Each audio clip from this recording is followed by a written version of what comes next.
Welcome to EdTech Tuesday. I'm Rich Dixon. And I'm Jennifer Gibson. All right, Jennifer, we're looking at CargoBot. That's right. It's a free app. Yep. 1.0.1 is the version we're looking at today. All right, Let's go ahead and open it up. What does it do?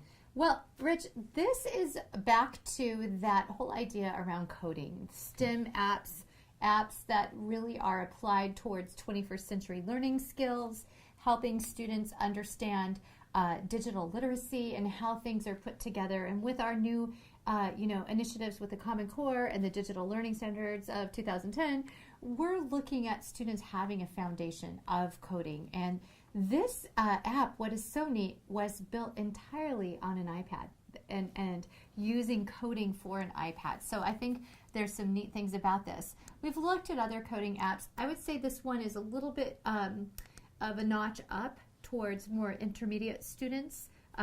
It's challenging. I played the easy one, and I was very entertained and challenged as well. So you can see there's some tutorials.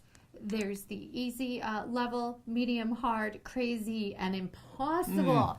Okay, I'm not anywhere near ready for that. Well, let's start by taking a look at the easy. Yeah, go ahead and take a look at the easy. Easy level here. And you have a number of different things to solve in the easy section here. I was working on the double flip last night, and then you can see there's some other ones that you need to create. But let's go ahead and look at double flip since I am more familiar with this one. Okay. So here's the goal at the top, is that you're going to take the blocks that you have and you're going to move them to the third station and in the exact color order. And here's where you are, okay? And so up here you can do kind of a play. We haven't done anything yet, so there's not much to say. Here are where there's hints.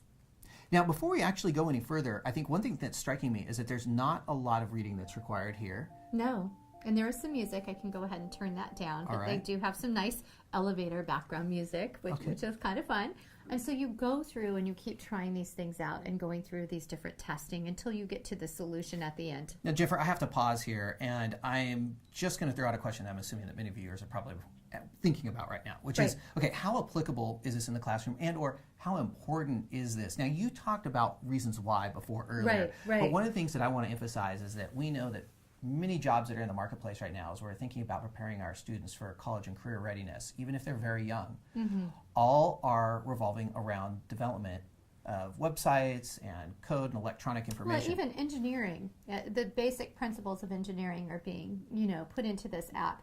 So this could be something where it could be a project that you use one time during the year. It could be a station for when you're done. It could be something that is an ongoing kind of thing. It could be after school. Those students that need an extra challenge, they finish up early, and this is a great way to start helping them grow in skills. But it really is logic-based, and it takes you through that process. I mean, if you consider the steps here, plus you have to make the same color order at the end, you're going to have to plan that out thoughtfully. That perseverance in that you may write 3 lines of code and you've got a mistake. You're going to have to go back and do it again and change things around. So I really see a lot of great thinking strategies and problem-based strategies coming into play here. What I like, too, is 2 people could play this and dialogue through. What do you think we should do next? Oh, try this out. I could see kids really getting into something like this.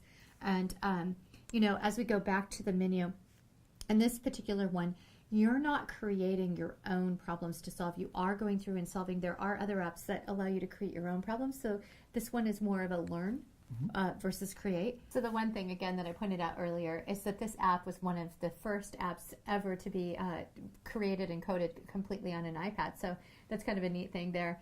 So, I think that you would really find a lot of uses. I'm thinking 4th all the way up through 12th grade that this app has potential grade level uses. And that really is CargoBot.